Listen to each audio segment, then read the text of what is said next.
Hi అండి, నమస్తే. Welcome to Andhran Bengaluru foods.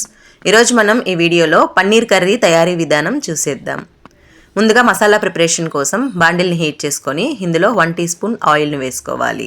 Oil heat అయిన తర్వాత ఒక పెద్ద సైజు ఉల్లిపాయని ఇలా కట్ చేసుకొని మనం వేసుకోవాలి.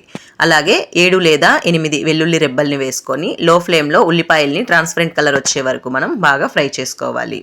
ఉల్లిపాయలు మగ్గుతూ ఉన్నప్పుడే ఇందులో ఒక పెద్ద సైజు టమాటాని ఇలా ముక్కలుగా కట్ చేసుకొని వేసుకొని ఒక 8 జీడిపప్పుని కూడా మనం తీసుకోవాలండి. జీడిపప్పు వేసుకున్న తర్వాత ఇవి ఉల్లిపాయ టమాటా త్వరగా మగ్గటం కోసం రుచికి సరిపడా ఉప్పుని కూడా వేసుకొని టమాటా మెత్తగా అయ్యే వరకు మగ్గించుకోవాలి. ఇలా టమాటా మనకి సాఫ్ట్గా అయిన తర్వాత 1 టీ స్పూన్ వరకు ధనియాల పొడిని వేసుకొని ఒకసారి బాగా కలుపుకొని స్టవ్ ఆఫ్ చేసుకొని చల్లార్చుకోవాలి.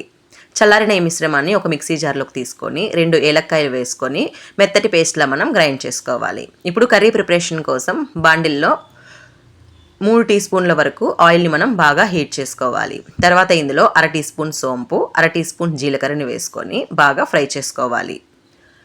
మనకి ఇవి సోంపు జీలకర్ర ఫ్రై అయిన తర్వాత 1/2 టీ స్పూన్ పసుపు, 1.5 టీ స్పూన్ వరకు కారపొడిని కూడా మనం యాడ్ చేసుకోవాలి. కారం మన రుచికి సరిపడా కారంని మనం వేసుకోవాలండి.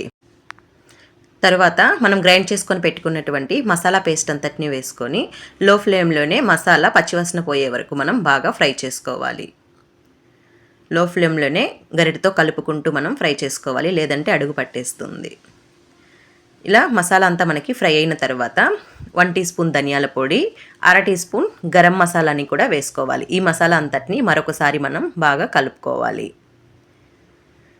ఇలా మనకి ఆయిల్ పైకి రిలీజ్ అయ్యేంత వరకు గరిటతో బాగా కలుపుకుంటూ ఉండాలండి. తర్వాత ఇందులో 1 కప్పు నిండా మనం వాటర్ని వేసుకోవాలి. వాటర్ వేసుకున్న తర్వాత మరొకసారి కలుపుకుంటూ వాటర్ బాయిల్ అయ్యే వరకు మనం మరిగించుకోవాలి. ఇలా మనకి వాటర్ బాయిల్ అవుతున్నప్పుడే ఇందులో 1/4 కప్పు వరకు ఫ్రెష్ క్రీమ్ని మనం యాడ్ చేసుకోవాలి. ఈ ఫ్రెష్ క్రీమ్ వేసుకోవటం వల్ల కర్రీ అనేది చాలా టేస్టీగా ఉంటుంది. క్రీమ్ వేసుకున్న తర్వాత మరొకసారి బాగా కలుపుకొని వాటర్ బాగా బాయిల్ అయిన తర్వాత ఇందులో మనం క్యూబ్స్లా కట్ చేసుకున్నటువంటి ఫ్రెష్ పన్నీర్ని కూడా మనం ఇందులో యాడ్ చేసుకోవాలి. పన్నీర్ వేసుకొని ఒకసారి బాగా కలుపుకొని మూత పెట్టుకొని ఒక 5 నుంచి 7 నిమిషాల వరకు లో ఫ్లేమ్లోనే ఈ కర్రీని మనం బాగా కుక్ చేసుకోవాలి.